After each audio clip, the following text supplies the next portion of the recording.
A company of horsemen, each clad like the captain in ringmail armor and a flowing checkered tunic of crimson and blue, emerge from the outpost and ride forward to meet the carriage. The captain acknowledges their salute and watches with pride as faultlessly they change formation to escort the carriage through the outpost's stout wooden gate. Beyond lies a drill square that even at this early hour resounds to the shouts of command and the measured stamp of soldiers' feet. You disembark near a watchtower and swiftly the captain ushers you inside and leads you to his quarters on the uppermost level. You spend the day in his company and together you discuss your approach to Mogaruth while you wait for night to fall. After careful study of his maps, the captain proposes two possible routes by which you can reach the Cinery stronghold. The most direct way is to enter the Forest of Rule and journey due east. This is by far the shortest way, but it could also prove to be the most perilous. You recall Remor's account of what lurks in his dread forest, and the memory alone is enough to send a shiver coursing down your spine. The alternative is to journey southward into the Scardos Mountains and enter one of the many subterranean passages that pass through the range. If you can find your way to the Scardos Trail, the secret route by which the Cineries enter and leave the realm, you should be able to follow it all the way to Mogaruth. Consult the map before making your decision.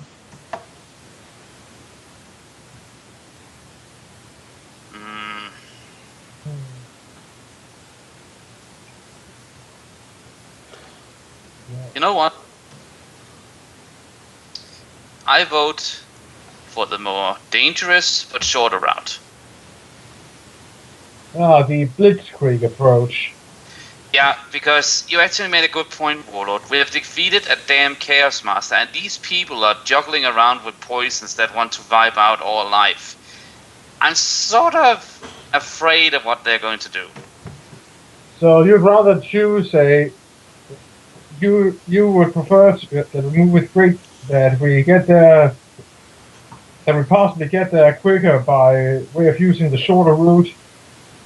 Yeah. That makes sense.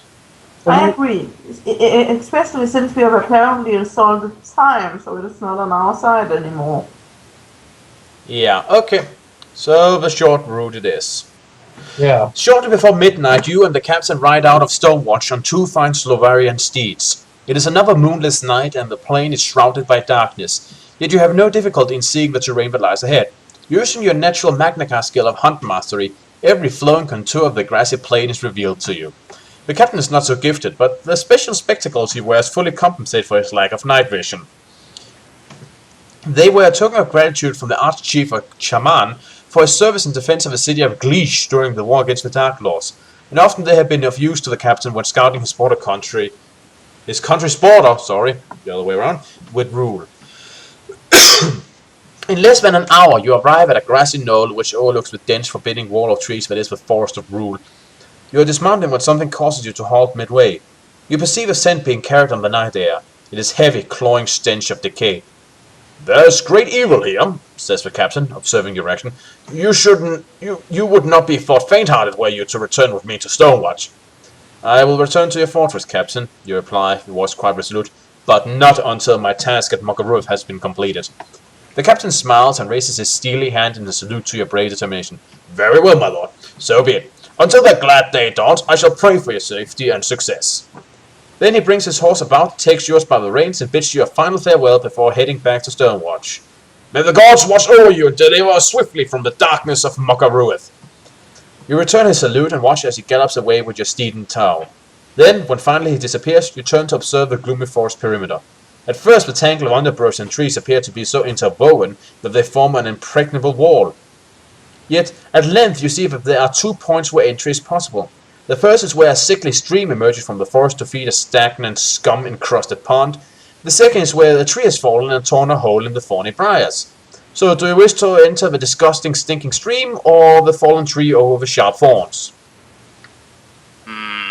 Let's walk into the tree. Walk Nice. into the tree. I'd rather walk over the tree and over the thorns, but...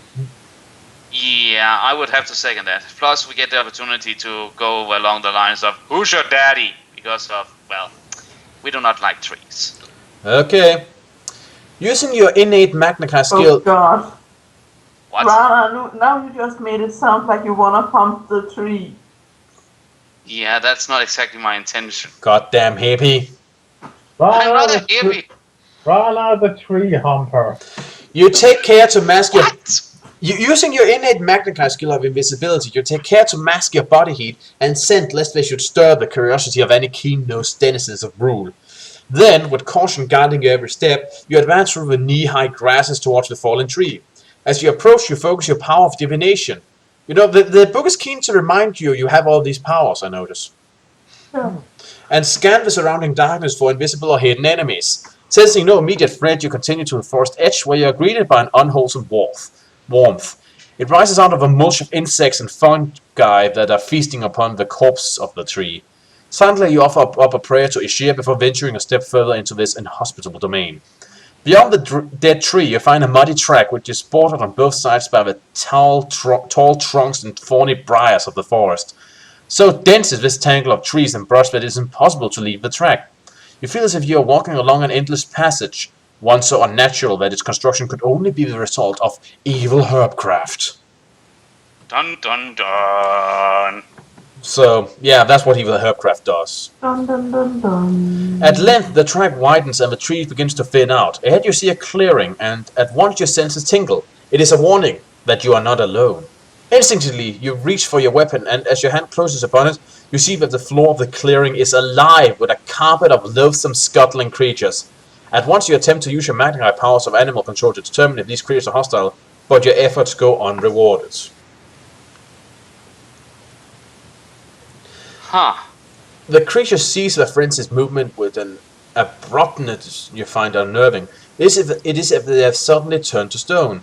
Now that you can see them clearly, they remind you of beetles, save that they are far larger and have long, segmented tails. You observe them for a few moments longer, then take a tentative step forward. Instantly, they burst into life, only this time they do not confine themselves to the fourth floor. With a sound like 1,000 squeaky door hinges. There's an image for you. They sprout wings and soar into this air in a formation which resembles a small black cloud. Soon they have left the clearing, and as you watch the last of them disappear over the tops of the trees, you can only hope that they are not some form of lookout employed by the Seneries. On the far side of the clearing, you discover that the trail continues deeper into the forest. You follow it for nearly an hour until your keen senses warn of danger ahead, and immediately you halt in your tracks. You hear a movement. It is above and behind you. With incredible speed, you spin on your heel and raise your weapon to parry a possible attack. Your reactions are fast, but they may not be quick enough to protect you from what lurks in the canopy of branches high above. From out of the darkness there falls a wriggling mass of thorny creepers that come snaking towards your head as if driven by a single mind. Huh. By the way, it wasn't pathmanship you choose, right? It was hunt mastery. Yeah. Yes. Okay, just want to make sure. Nimbly you dive and roll across the spongy ground to avoid the falling creepers. Your swift action saves you from the first attack, but another mass descends moving faster than the first and ensnare you in the thorny grass before you can get back on your feet. Well, we're in a pickle. The creeper coils around your limbs and neck in an attempt to crush the life from your body, but you resist this attack just long enough to raise your weapon and strike back. Your first blow tears away a great swath of the writhing vines, and unexpectedly you see a fountain of ichor erupt from every severed end. Then a realization hits you that you are fighting a creature, not a plant. From somewhere above the canopy of branches you hear an unearthly roar of pain. Once more the remaining tendrils seek you out. This time they are no longer soft and fibrous, but stiff and studded with barbed thorns. I suppose you would rather go back to being overwhelmed by the soft, pleasant tendrils. Nah, I I prefer say not to be overwhelmed by tendrils at all. Oh, I guess we can No, always if we work on go that. back to the soft ones, then we're just gonna end up in a hentai, and then we're never gonna get Rana out. The swirling mass strikes out for your throat. Desperately you hack at them with devastating effect, yet one of the limbs avoids your blows and wraps itself tightly about your neck. Thought that should have been around your neck. Pain fills your head and the chest as its razor-sharp thorns bite deeply into your flesh and release a powerful acid. Ouch. Okay, so you're fighting a Strachna and it's immune to psychic attacks, so that's a reduction to a combat skill right there. So, what would your combat B skill be at then? 40? yeah, I think so. Yeah, sounds about right. And you lose an additional 3 combat skills because of the surprise of the attack. Hold on. I just need to, because I was idiot enough to remove the current combat skill thing, blah blah blah blah. So that was minus how many in total? Well, -3 for 2 combat rounds. I'll keep track of it, Rana, don't worry. Oh, okay. Sorry. So, yeah, give me a robot eye. Oh, 9. Right. You tear the massive vines, cutting them off and trying to get them as far away from your throat as you possibly can. It seems to be working as whatever sent those out shrieks in pain at your brutal treatment, that's what I was looking for, of its long, spiny tentacles. Roll it again. 10. Right. You cut and you shred and you slice and you dice. Tendrils and Ega fall all over the forest floor. Am I the only one enjoying seeing this? Tearing it limb from fricking limb. Yeah, roll the die again. 5. Okay, as you basically chop away, you manage to overlook a vine sneaking up on you, and it suddenly lashes out, leaving long gashes across your face. You lose 2 points of endurance. You son of a thumping willow! Roll it again. 2. Right, another tentacle lashes out and slashes at your other chin, possibly ruining your modeling career. You lose 3 endurance points. But Yeah, finally, you so- seem to have cut off enough tentacles to drain the being of fluid. As you sever the Wait, last... what kind of fluid? Well, it's described as ichor. Maybe it's equivalent of blood. As you sever the last of the flailing tendrils, the roaring above is replaced by a deathly silence. For a moment you remain where you stand, gasping for breath, the blood pounding in your ears. Your Kai tunic is soaked with the ichor of your unseen attacker. Delicious. And its rising stench is making it difficult to draw breath.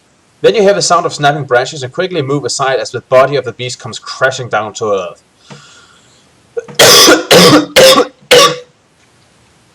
With weapon poised, you approach the huge shape. It resembles a bear, but covered in leaves rather than fur, and it possesses a bulbous head with 4 hooded orange eyes. Its bloated black and yellow striped body is a mass of severed stumps, and from the back of its neck there protrudes a clump of spines like those of a porcupine, but these ooze a sticky black venom. How does this resemble a bear again? In body size and basic structure. Oh. The sight and smell of this unnatural creature makes your linger no longer necessary once your curiosity has been satisfied. Quickly you sheath your weapon and press on towards the east. For an hour... What? I sort of pity the Summersville for all the things it has to cut through, just saying.